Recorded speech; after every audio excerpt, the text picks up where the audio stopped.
Hello C1000 students. This is video number 2 in the series about thesis and the research argument. So the first video was all about facts versus opinions and being able to tell the difference when the situation's a little tricky. And this one is about when you have a topic and you're working on developing a well-stated opinion about it. These are the criteria that you're going to be aiming towards as you make your working thesis into a final draft thesis. So this is a criteria for a good thesis. And this is something one of the very important people in my life that taught me about teaching said when I was at the University of Minnesota Duluth, Dr. Jill Jensen. Some opinions are better than others, and we want to make sure that the opinion that you have is presented in a way that makes it really, really good.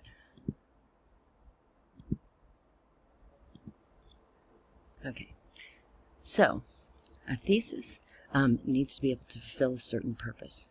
And there is actually a typo on this that I can see, but you should be able to answer these. It's actually 2 questions just by reading the thesis.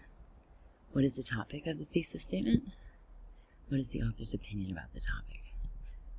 So a thesis is a topic plus your opinion on it. And the things that you want to make sure that you're working towards get you a thesis statement that's something like this one. So this thesis statement is, Oakland's homeless encampment suites negatively impact the safety of the neighborhoods where they take place. So this is a very, an argument that is important to me, but I'm also totally open to people disagreeing with. But just by reading that, what is the topic of it? Like the thing that it is about, so that people know what is actually going on. Like, what's the one thing? It's Oakland's encampment sweeps, right? That's the defining aspect of this. We're talking about the encampment sweeps in Oakland, and we're not talking about, like a different policy in a different place. We're not talking about a different experience or happening or group of people. This is what we're talking about. So, what is the author's opinion about the topic? That they have a negative impact on the neighborhood safety. People definitely are debating about this, but this is the thesis statement. So you want to be able to tell these 2 things. This will also tell the reader what the purpose of your essay is. It's basically to convince them that this point of view that you have about this topic has merit and is worth considering. So the qualities of a good thesis, that thesis has most of them. So you can tell what it's about and tell what the essay is about really clearly. But here's the qualities. It's argumentative. Same as the qualities of as a good topic that we talked about earlier. It has to be something that someone can say, I disagree to. You want to read the discussion that people are having about the topic and the issue that they are not able to find an answer on and have different points of view about. But you have to make sure that they are arguing about the topic, and for the purposes of our essay, that the argument is still happening now. It's focused and specific. It must be. If you try to write a thesis on something that's too big, you're not going to prove it, right? And it's going to leave a lot of questions in the reader's head. So you want to try to, as much as the research that you can find allows you to, go as specific as you possibly can. Because I wasn't talking about, in that previous thesis, anything besides one specific action that the city is doing in Oakland that is happening to one specific group of people. So if I can make it specific by location, group of people, effect, happening, and who's doing what to whom, the more specific I can get it, the better. The research will let you know how far you can go, but always aim for more specific. And then it's clearly worded and grammatically correct. The thesis really should be the most edited sentence in the entire essay. Sometimes you will even be doing final edits on it right before you submit it. It might be the very last thing you do with the essay. And there's a couple of reasons for that that we will talk about later. But essentially, like, you want the reader to think that your argument has merit. If they can't understand what the argument is, that's a problem. So if it has a bunch of vague words, or it has too many words, or too many clauses, that's a problem. So you want to say it simply and precisely without vague terms. but also just it should be a technically correct sentence. Granted, there are a lot of issues with standard written English, especially related to the fact that it is a colonially used language, and there has been extreme difficulties that people have gone through by people arguing for the supremacy of things like standard written English. But for the purposes of an academic argument, you want the audience to know that, like, you can do that even if you don't necessarily agree with it. You're letting people know that you're part of the club, because typically with new arguments, I don't believe this myself, but there's a certain amount of suspicion that people have of new contributions. So you want to show that you're already part of the club and you got this down. Grammatically correct for that thesis statement is a good idea. And also, it's original. Original needs to be defined a little bit, but we'll talk about that in a second. But basically, if you want to have a test for your thesis statement to make sure that it's a good one, you can ask yourself, can I prove this? So how is this argumentative? You can ask yourself this question. For this one, there are people that think that the encampment sweeps are great. They actually just passed a policy that strengthens their ability to sweep more with less notice, and have more power to make things difficult for the encampments and also for the people that live in them. So they wouldn't agree. How is it specific? It's talking about Oakland. It's talking about one specific kind of community living arrangement in Oakland. It's talking about one action that is against this community, and also it is talking about one effect of this action against the community. So that is pretty darn specific. Next, is it easy to read? Is it easy to understand and error-free? And also just not have any vague terms? I mean, negative impact, everything else is so specific that, we'll be able to see the different negative impacts that it has. But nonetheless, I feel like it's pretty clear, don't you? And then from there, is it original? Well, let's talk a little bit about original, because this word means something a little different in context of the academic argument. What does original mean? So let's define it in context, the word original. The academic argument has a slightly different and quite specific idea about what constitutes original. So we're going to talk about how original works. So an original thesis is born of research, critical thinking, and a strong understanding of the topic, issue, and the critical discussion about a topic or issue. It lives as a point of a new argument from a unique writer who sheds light on a new way to see, solve, or think about an issue discussed on the written record about a topic, text, event, belief, idea, or another writer's theory or argument, and more. I will say it's a little tricky, but if I could, consolidate this a little bit and simplify it, essentially, you can come up with an original thesis by knowing the other arguments that people have made about the topic and evaluating the evidence that's out there. Because if you don't know that, the likelihood of just repeating something someone else said, it's a lot higher, right? And it could be even that you could end up being a little off the mark with what the discussion is actually about if you don't do the research and read about it. So that's how it's born. It lives because it is something that provides a new way of doing something intellectual related to this topic. It can solve a problem. It can provide a new perspective. It can really focus in on one specific aspect of the issue that can tell us something about the larger one that has not yet been covered. Essentially, it's offering something that sheds new light on either a piece, a portion, or the entire, implication of the argument that's out there. It'll make more sense once I give you examples. But here's how an original thesis dies. When the writer repeats another writer's argument as their own, especially if that argument has been published already. So it's on the record. We already got it on the record. No reason to repeat it, right? And then when the writer takes a stance on an issue but only offers the stance, there's a typo there, without adding anything to it. Essentially, there are arguments that have kind of what we call canonical points of view or arguments about the topic. And canonical, it basically means something that has been accepted as sort of important and representative of a high quality of something related to a specific topic. So for example, there's certain books in literature that count as canonical, right? We're still working on opening the canon because there is a lot more books that should be considered great works of literature than is in the canon. But nonetheless, it's either you're taking one of the general sides of an issue that like have already been, dealt with and written about, or you and this happens by accident too, you accidentally adopt another writer's opinion as your own, and you don't want to do that either. So here's something to look at. So we have some thesis statements here, working thesis statements, and I want you to tell me if they are original or not. Okay, so there's one. Prison can control the body, but not the ideas. It's not original, because that's actually just repeating what Huey Newton said in his article that we read earlier this semester. So then we have, in this essay, I will argue that prison cannot control the mind, only the body. The person added that that's what they think, but it still doesn't make it original, right? This is still just Huey Newton's argument, so it's not original. Next. In order to make America safe again, hardened criminals need to be put in jail. Yeah, is that familiar?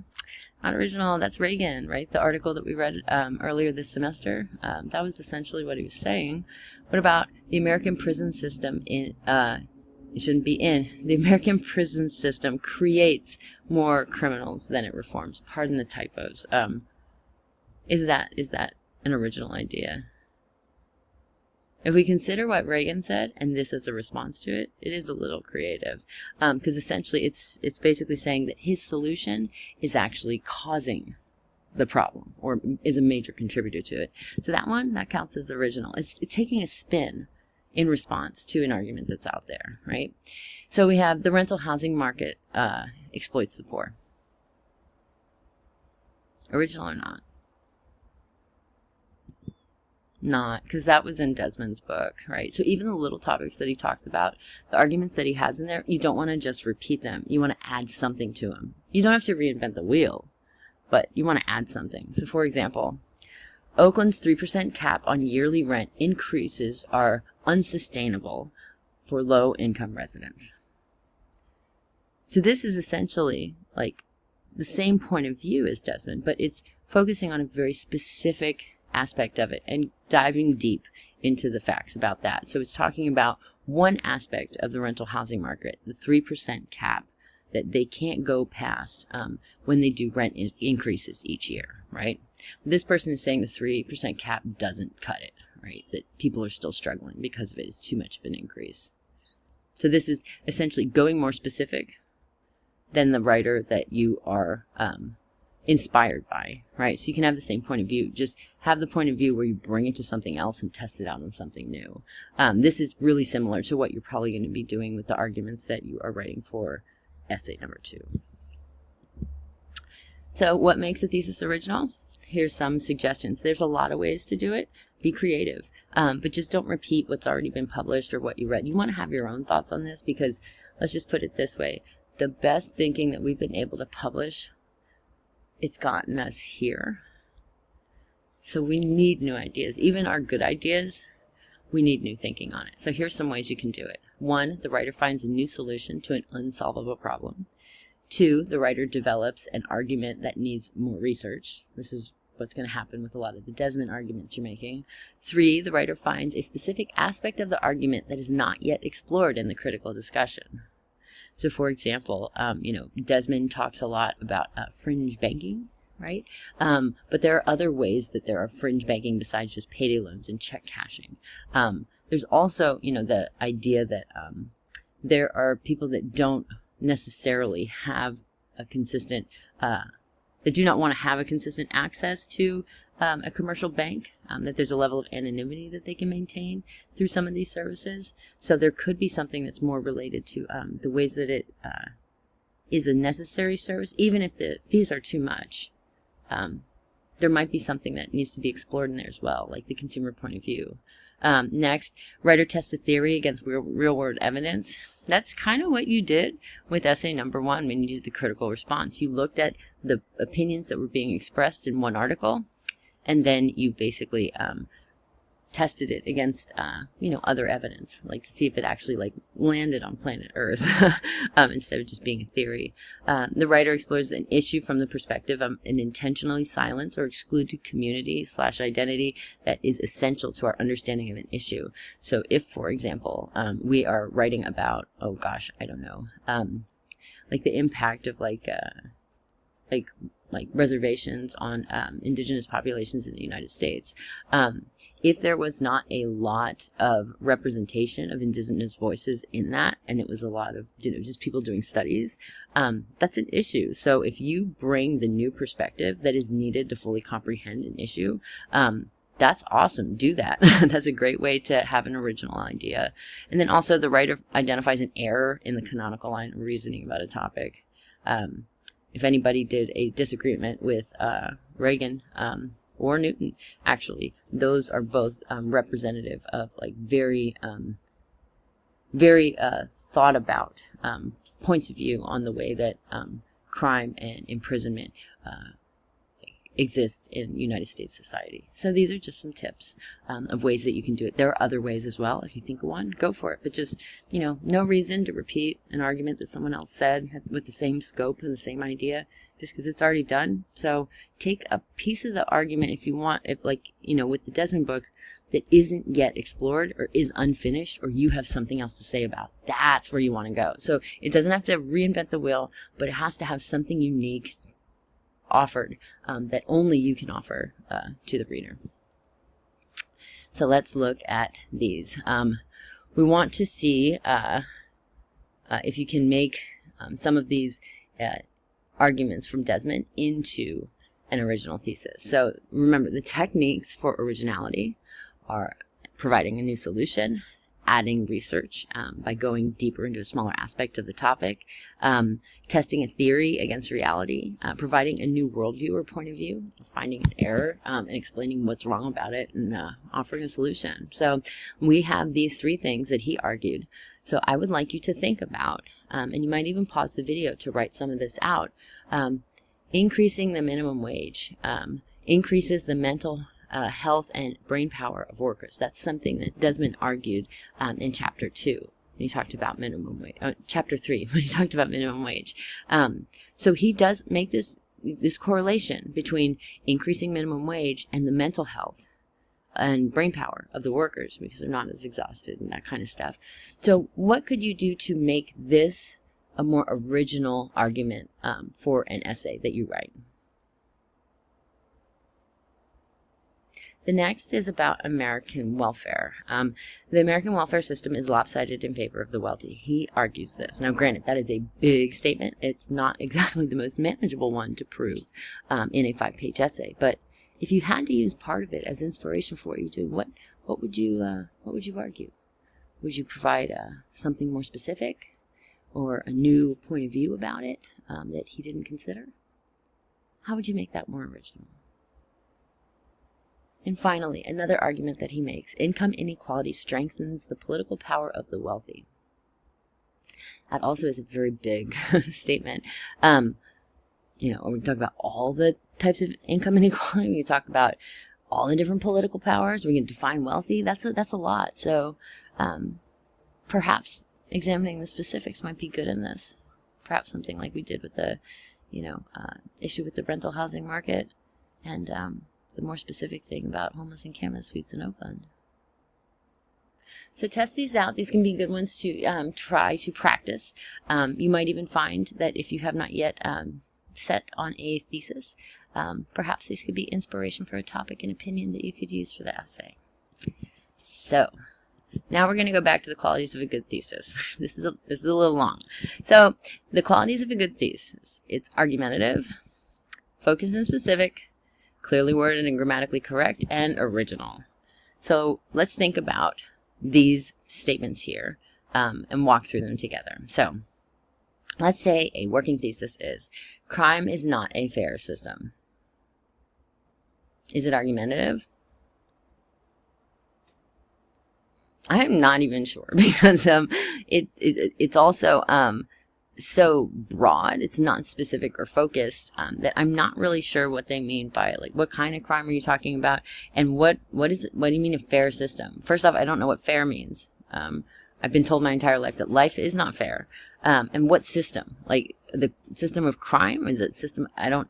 I'm just not sure what it's about, because it's not clearly, precisely worded, and it's not very specific. So I'm not sure about the other two. But this could be narrowed down to, perhaps one kind of crime that causes one kind of effect, or is misunderstood in a certain way, or needs a new perspective added to it. And then we wouldn't have to worry about this fair system stuff, because we're not really sure what that means. What I think is fair, you guys might not think is fair, right? So, yeah. Prison can only control the body, not the mind. What's up with this one? Is it missing a major required element? Originality. Yeah, as we saw in the previous slide, that this is Huey Newton's idea. So it's a great idea, but you can't just take it. You have to come up with something a little bit different to add something new to the discussion. And here we go. Teenagers should not go to prison because Reagan doesn't understand what it's like to get chased by the cops for trying to buy tampons for my mom, and there's so much racism which makes it impossible to get a fair sentence, and for graffiti when I'm a good artist, when I can get enough time to make art somewhere meaningful, which is not a crime, out at night on top of a church or climbing the ladder of a bullboard. I'm not sure what a bullboard is, but what is this one? What's the primary thing this one is missing? It is not grammatical. It is definitely not clearly worded. It is amazingly creative, though.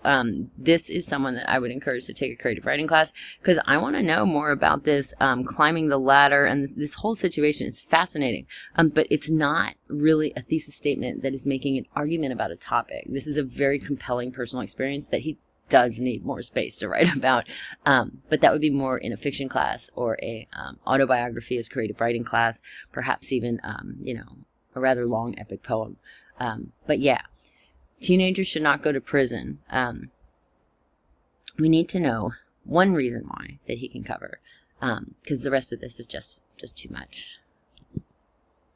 Oh yeah, here's the last one. Malcolm X went to prison. It's not argumentative, it's a fact, right? He did. You can look that up and verify it very, very easily. So, we want to make sure that we are keeping the good, bad, and important, that shouldn't be on there, going with our thesis statement. So there are some thesis impersonators you will run into along the way as you are creating your thesis. One is if you keep the question. So we did the topic, question, thesis statement. A thesis statement needs to be a statement, a declarative statement, because if you're asking a question, it suggests that you don't know enough about the argument to actually answer it. We need an answer, so a period, not a question mark. For example, what is the purpose of a college education in today's AI-driven world? I don't know, it's your argument. You tell me, right? So, in essence, you don't want a question instead. We also don't want an announcement. This essay will prove, I think, or in my opinion. In the humanities, it's assumed that it is your essay that you are thinking and expressing your opinion in, because your name is on it and the essay exists. It varies a little bit by discipline, sometimes in very long essays, or essays that are research experiments that are done in the sciences. Sometimes they do the whole "this essay will prove," and sometimes they use the royal "we." We want, we shall prove that.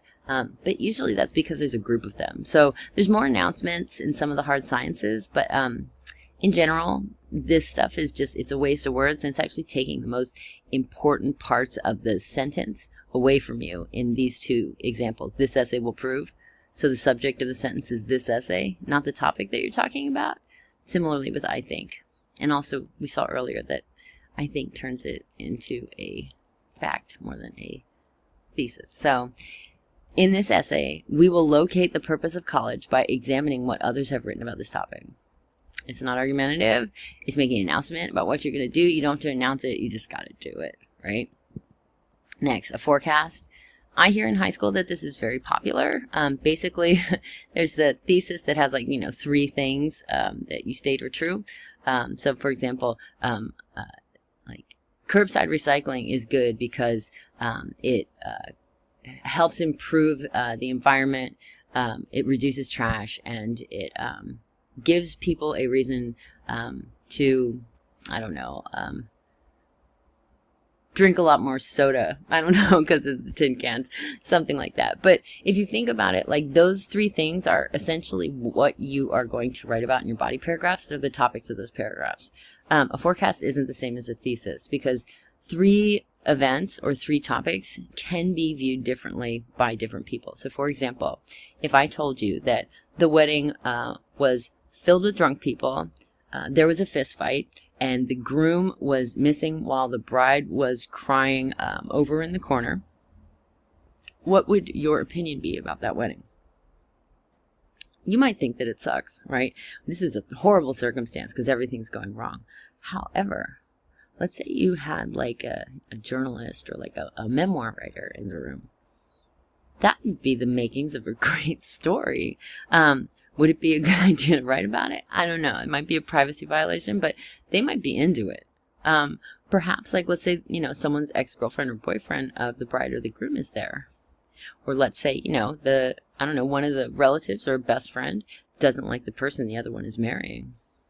Or let's say we think of one of the people that was in one of those fistfights. They might have a different idea about those 3 topics, right? They might interpret it differently. So a forecast is not a thesis, so you don't have to do it. You just have to state the actual argument, the point of view, not the topics that you're going to cover in the paragraphs. Because especially in short essays, we're going to read them like we can handle it. We can handle it, right? The purpose of college is to figure out who you are, make friends, find a husband, eat a taco salad, write poetry, learn how to cake stand, and find a career in a lucrative possession. It should be profession, I believe. But yeah, that's I'm wondering why, like, taco salad and cake stand. I don't think the purpose of college is to learn how to do a cake stand for everybody, because, I mean, I have terrible balance. I would basically break my face if I tried to do a cake stand. So that's not part of my purpose of college. Additionally, like, I don't know, not everybody likes poetry. So we need to know what the actual argument is here, not the topics they're going to talk about. And then finally, overused or vague words. Unfair, wrong, evil, good, bad, important. In the book that we read with Desmond, he had to take a whole chapter to define what we meant by poverty. He also later on in the book had to define exploitation, right? So if it's a sentence, or if it's a word that people don't agree on, or it's a really vague word like good or bad, it might appear in your thesis, but you want to make sure that you get it out and replace it with something with content instead by the time it is in your final draft. So let's just look at a couple of thesis statements, because this is going to be similar to a quiz that you're going to be taking, where you look at the things that are working in thesis statements and the things that aren't. You're basically going to identify the 4 qualities, similar to what you did with the good topics, that quiz, and then you're going to provide a bit of an analysis of why one of the sentences that's a sample, why you answered it the way you did and said it had those qualities and didn't have the others. So we can practice this a little bit here, and then this video is getting long, so we're going to end it, right? So here's one. In this essay, I'm going to prove that we are all criminals, and you ain't even scratching the surface. It's an announcement, so it's not very argumentative. What can you do when you end up in San Quentin? It's a question, right? So that's not really argumentative either. College is important and good for society. Very vague terms. That's not clearly worded. So college is important for what? For learning how to do karate, for, learning how to meditate, baking a, blackbird pie like they have in the nursery rhyme. And then good for society. Who the heck is society? Because that kind of encompasses like everybody, and there's not anything that's good for absolutely everyone. You'll see in a future example later today that, or later in this week, that for example, someone tried to make an argument about karate being good for everyone. Infants, people in a coma, maybe not. Society's too big, don't know what good means, and I don't know what it's important for.